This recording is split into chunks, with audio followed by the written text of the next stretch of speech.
सनातन धर्म का गौरव, हिंदू धर्म का गौरव महाकुंभ, जो कि 13 जनवरी से लेकर के 26 फरवरी तक चला और उसका समापन हो गया। तो वहीं सीएम योगी आदित्यनाथ जो उत्तर प्रदेश के मुखिया हैं, उनकी पहल पर सभी हमारे प्रदेश के 75 जिलों में त्रिवेणी संगम का जल पहुंचाया जा रहा है। यह जल पहुंचाने का जो मूल उद्देश्य है कि जो लोग त्रिवेणी संगम में स्नान नहीं कर पाए या जो लोग नहीं पहुंच पाए, उन सभी लोगों के घरों तक इस जल को पहुंचाया जाए, जो लोग स्नान कर सके। आपको बीच बीच में खबर भी सुनने को मिली होगी, जानकारी भी मिली होगी कि कुछ वृद्ध लोग महाकुंभ में नहीं पहुंच पाए इतनी भीड़ को देख करके, तो उन्होंने किसी के माध्यम से उन जलों को मंगाया और वहां पर स्नान किया। जैसे पूर्व में जब महाकुंभ का तीसरा अमृत स्नान चल रहा था, तो गाजियाबाद के सोसाइटी में वृद्ध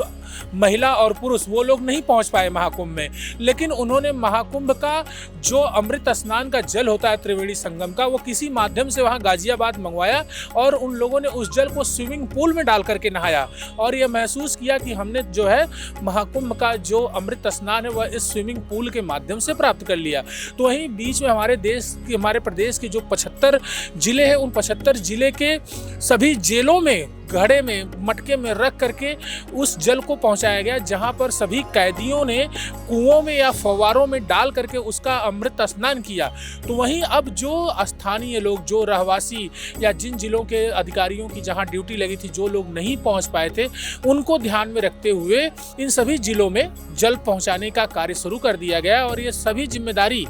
एक साथ नगर निगम को दी गई है। हर जिले का नगर निगम इस कार्य को कर रहा है। तो वह इसी कड़ी में अयोध्या में भी यह जल पहुंचा और अयोध्या में आज के दिन सरयू नदी में ले जाकर के इस जल को महापौर की अगुवाई में समस्त अधिकारियों सहित, जिले के अधिकारियों के सहित महापौर अयोध्या के भी, उन्होंने भी सरयू नदी में आज अमृत स्नान किया कुंभ के जल से। तो और भी जो आपको बताते चलते हैं कि जैसे ही महाकुंभ समाप्त हुआ था, अयोध्या में प्रतिदिन 10 से 12 लाख लोग दर्शन कर रहे थे। महाकुंभ समापन होने के दूसरे दिन अयोध्या बिल्कुल शांत हो गई, लगा कि अब सन्नाटा पसर गया है, पब्लिक का मूवमेंट बिल्कुल कम हो गया, क्योंकि जो भी बाहर की पब्लिकें आई थी वो बिल्कुल अयोध्या शांत से दिखने लगी थी। तो आज के दिन अयोध्या में थोड़ी सी चहल पहल बढ़ी है, कुछ दक्षिण भारत के भक्तों का आवागमन शुरू हुआ है, तो वहीं उत्तर भारत के भी भक्तों का आवागमन शुरू हुआ है। तो ये भक्त आज राम मंदिर से लेकर के हनुमानगढ़ी पर इनकी संख्या देखने को मिली। अब हम आपको यहाँ पर बता दें कि दक्षिण भारत के भक्तों का एक तरफ, जहाँ पर पहले सिर्फ काशी उनकी पहचान थी, काशी में उनका यानी बनारस में उनका जाना बहुत अधिक होता था, क्योंकि उनके संप्रदाय के, उनके मजहब के कई प्रकार के वहाँ मंदिर स्थान थे। तो अब अयोध्या में भी उनका रुझान बढ़ा है, महाकुंभ में भी पहुंचे हैं। अयोध्या में रुझान बढ़ने का एक कारण और यह भी है रामलला का मंदिर, राम मंदिर। हम आपको बता दें कि हमारे देश में जो भी मंदिर बनते हैं, प्राचीन काल से, राजाओं के समय से जो मंदिर बनाए जाते हैं, वो 2 शैलियों से बनाए जाते हैं, नागर शैली और द्रविड़ शैली। उत्तर भारत के जितने भी प्राचीन मंदिर बने हैं, चाहे वो काशी विश्वनाथ मंदिर हो, विंध्याचल देवी का मंदिर हो, सतना मंदिर हो या नैमिषारण्य मंदिर हो, यानी उत्तर भारत के जो भी मंदिर है वो सारे मंदिर नागर शैली से बने हुए हैं। और दक्षिण भारत के जितने भी मंदिर बने हुए हैं, चाहे वो तिरुपति बालाजी का मंदिर हो या अन्य कोई भी मंदिर हो, वो सभी द्रविड़ शैली से बने हुए हैं। तो यहाँ पर जो रामलला का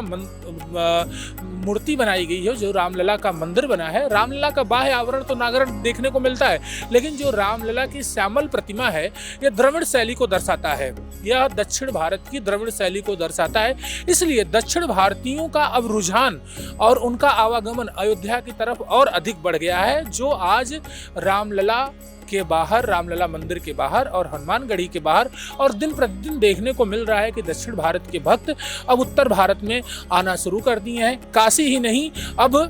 अयोध्या में भी आ रहे हैं रामलला का दर्शन करने के लिए। तो वहीं पिछले 3 वर्षों से काशी तमिल संगमम का जो यह आयोजन हुआ है, यानी काशी और तमिल, जो हमारी भाषा अगर हम देखें या काशी और तमिलनाडु को देखें, दोनों यह एक तो महाजनपद कालीन के जनपद रहे हैं और आज दोनों संस्कृति और सभ्यता के जिले के रूप में जाने जाते हैं। दोनों को जोड़ने का प्रयास काशी तमिल संगमम मुहिम भी कर रही है, तो वहीं रामलला का यह मंदिर भी कर रहा है, जो अब दक्षिण भारतीय भक्तियों को रामलला और हनुमान के द्वार पर ला रहा है। मैं देवेश पांडे, अयोध्या।